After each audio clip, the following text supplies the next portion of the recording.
The most dangerous predators don't hunt the weak, they hunt the good. Your compassion, your loyalty, your sense of responsibility.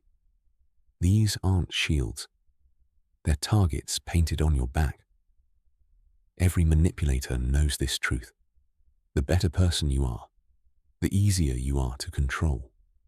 They study your virtues like a general studies enemy fortifications, looking for the exact pressure point to make you crumble. But here's what they don't understand about guilt manipulation. It's not just psychological warfare, it's neurological hijacking. When guilt hits, your prefrontal cortex goes offline. Your rational mind shuts down. Your brain floods with stress chemicals. Fight or flight kicks in. But there's nowhere to run from your own conscience.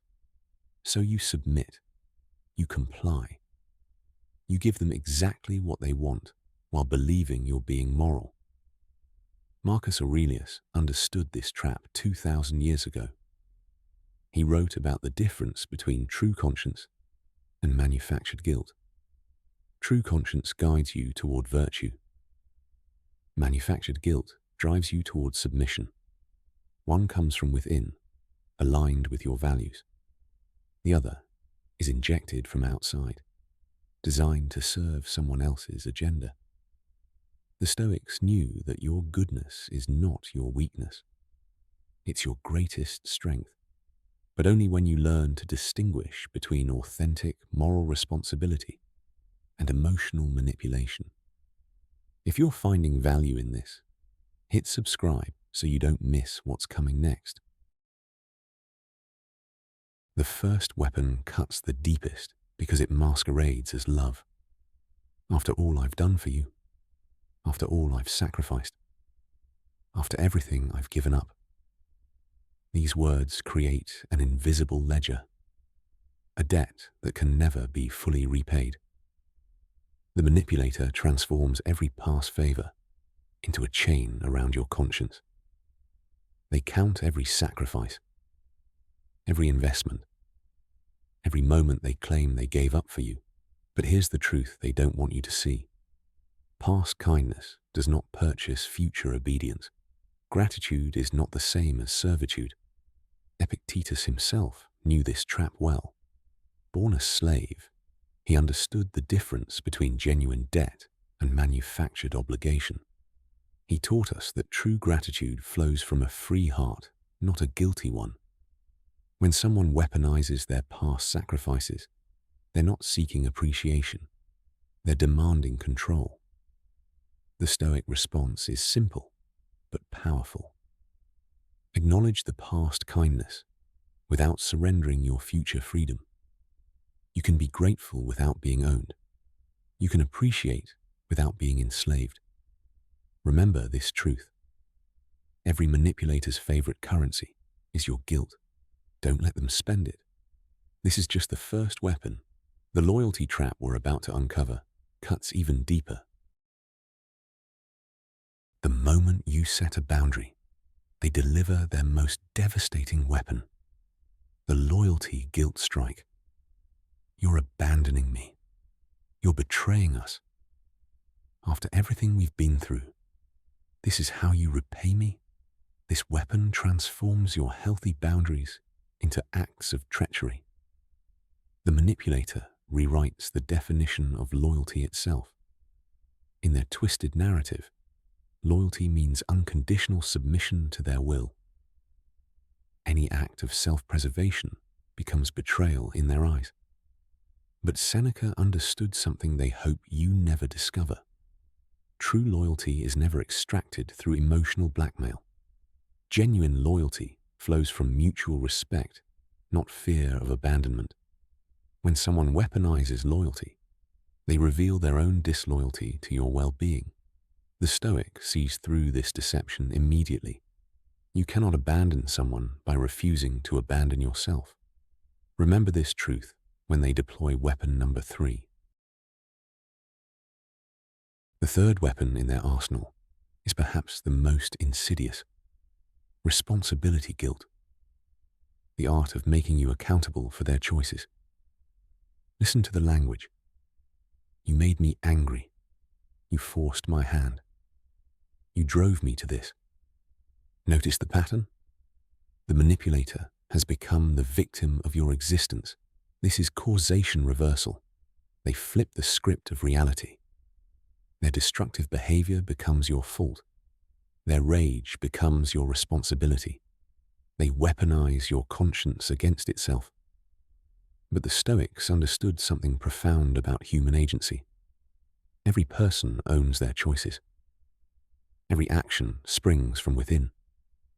The dichotomy of control becomes your unbreakable shield here. You control your actions. They control theirs. The boundary is absolute.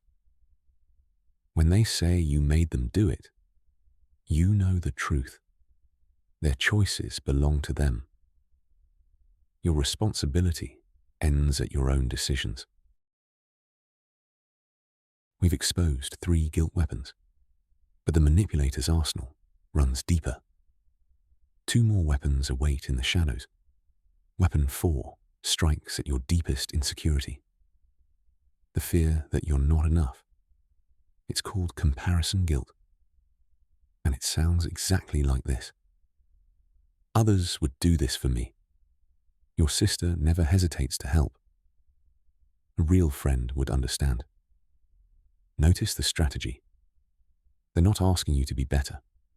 They're telling you that you're already worse. Your mind races to prove them wrong, to show you're just as good, just as caring, just as loyal. But here's what they're really saying. I will rank you against others until you comply. Weapon 5 is even more sinister. It attacks your future peace, future guilt, the weapon of anticipated regret. You'll regret this when I'm gone. One day you'll wish you had helped me. When I'm no longer here, you'll remember this moment. They're hijacking your imagination, making you live in a future that doesn't exist. But the Stoics knew something profound. The present moment is your fortress. Marcus Aurelius wrote, "You have power over your mind, not outside events." This includes imagined future events. When they compare you to others, remember, you are not competing in their game. When they threaten you with future regret, anchor yourself in present wisdom. The final weapon awaits. Now you've seen all 5 weapons, but knowledge alone isn't power. The Stoics understood something profound about psychological warfare. Defense isn't about walls. It's about unshakable inner foundations. Here's the 3-step Stoic immunity protocol that makes you untouchable to guilt manipulation. Step 1. Pause and recognize. The moment you feel guilt rising, stop. Ask yourself, is this emotion serving justice or serving someone else? Step 2. Examine the claim. What specific moral principle are they invoking? Is it actually violated or just convenient for their agenda? Step 3. Respond from virtue, not reaction. Your answer comes from your principles, not their pressure. This is where most people stumble. They think rejecting manipulation means becoming heartless. Marcus Aurelius taught us different. True compassion protects both parties from the poison of manipulation. When you refuse to be manipulated, you're teaching them that respect works better than guilt. But immunity isn't built in crisis moments. It's forged in daily practice. Every morning, remind yourself, your worth isn't negotiable. Your boundaries aren't suggestions. Your virtue isn't for sale. Practice saying no to small manipulations daily.